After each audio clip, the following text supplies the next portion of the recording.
अरे रावी बंद करा, अरे रावी बंद करा, आमचा रस्ता खुला करा, अरे रावी बंद करा, आमचा रस्ता खुला करा.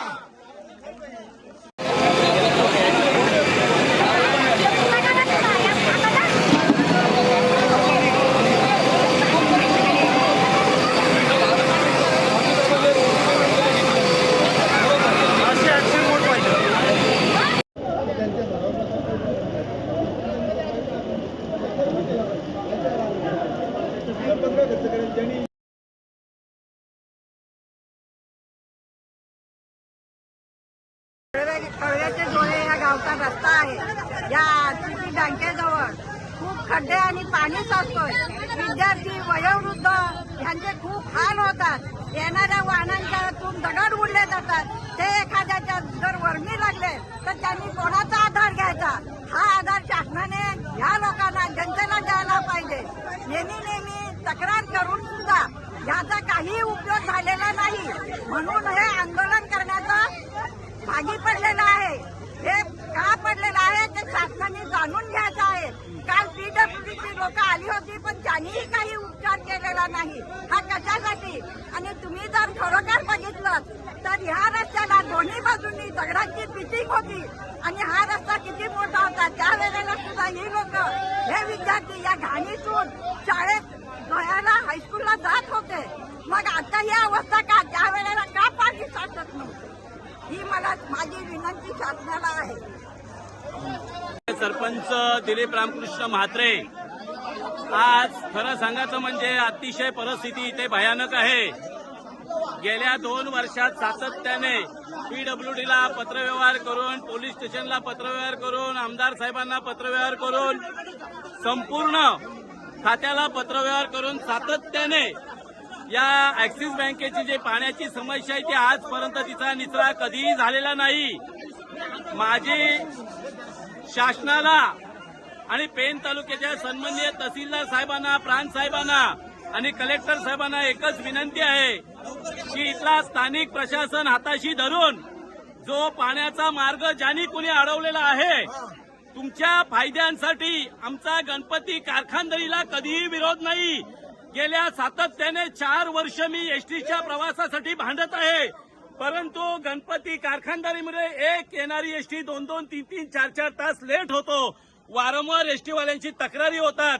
सतत प्रशासनाशी भांडायला लागतोय. फक्त तुम्ही तुमचा फायदा बघता.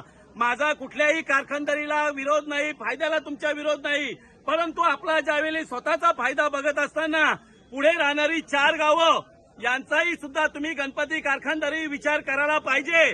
पूर्वीपासून जाणारा जोहेगाव पासून पाणी इथपर्यंत यायचा, तो पाणी प्रत्येक गल्लीतनं 5 व्हायचा त्या मोऱ्यातनं. आज तोच पाणी बंद केल्यामुळे या ऍक्सिस बँकेजवळ इथं पाण्याचा निचरा होत नाही आणि त्याचा आज सर्वसामान्य जनतेला, 4 गावांच्या जनतेला त्रास होतोय. आम्हाला तुमची कारखानदारीचा अजिबात विरोध नाही, परंतु तुम्ही जर असेच वागत राहिलात तर मी याच्या पुढे आरटीओला लेटर देईन. तुमच्या कशा गाड्या रस्त्यावर लागतात ही बघेन. दुसरी गोष्ट, वेळ आली तर दादरवाल्यांना तयार करी, उरलेली सोनसरली तयार करू आणि मुंबई गोवा हव्यावर, एक मिनिट, मुंबई गोवा हवे हमरावर फाटात बंद करू. तुम्ही कशी तुमची कारखानदारी चालवता हेही बघण्याची आमची तयारी आहे.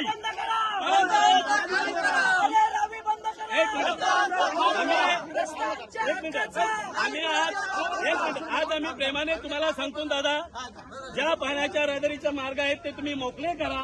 आमची तुम्हाला काही हरकत नाही. जे जे पाण्याचे मार्ग आहेत ते मोकळे करा. आमच्या तुमच्या कारखानदारीला विरोध कधीही नाही. तुम्ही किती पैसे कमवा, किती ठेवा, कारण या कारखानदारीमुळे या भागात रोजगार मिळत असतात. ही गोष्ट आम्हाला मान्य आहे, परंतु लोकांना त्रास होऊ नये ही विनंती आहे. मी कलवेगावचा सरपंच सतीश नारायण पाटील. आम्ही वर्षभर बीडब्ल्यूडीला अर्ज व्यवहार करून, पत्रव्यवहार करून 30 दिवसातून आम्ही प्रत्येक ग्रामस्थ, ग्रामपंचायत कमिटी 30 दिवसातून आम्ही महिन्यातून 2 वेळा तरी जायचो. पण आमच्याकडे प्रत्येक अधिकाऱ्यांनी दुर्लक्ष केला आज आम्ही तहसीलदार प्रांत, आमदार साहेब, पीडब्ल्यूडी, कलेक्टर साहेब यांना सगळ्यांना पत्र व्यवहार केला, पण आमच्याकडे कोणीच लक्ष लावलं नाही. आज अशी परिस्थिती झालेली आहे की शाळेतल्या विद्यार्थ्यांना जायला रस्ता नाही, रिक्षावाल्यांना रिक्षा पाण्यात टाकता येत नाही, टू व्हीलरवाल्यांना गाडी वरती ठेवायला लागतो. जर गाडी टाकली तर त्याला 1,500-2,000 रुपये खर्च येतो. तसेच एसटी पण बंद आहे आणि 4 गावचा संपर्क याच्यामुळे तुटलेला आहे. हा अशी परिस्थिती असताना आज आमच्याकडे शासनाने दुर्लक्ष केलेलं आहे, त्याचा धिक्कार करतो आणि असं सांगतो त्यांना आजचा हा रस्ता रोको आंदोलन आहे, याचा जर निर्णय जर तुम्ही घेतलाच नाही तर याच्या पुढं आम्ही मुंबई गोवा हायवे बंद करणार आहे. या प्रशासनाचा करायचा काय? या प्रशासनाचा करायचा काय? चाललेल्या प्रशासनाचा, चाललेल्या प्रशासनाचा, वैतागलेल्या प्रशासनाचा, भ्रष्टाचारी प्रशासनाचा.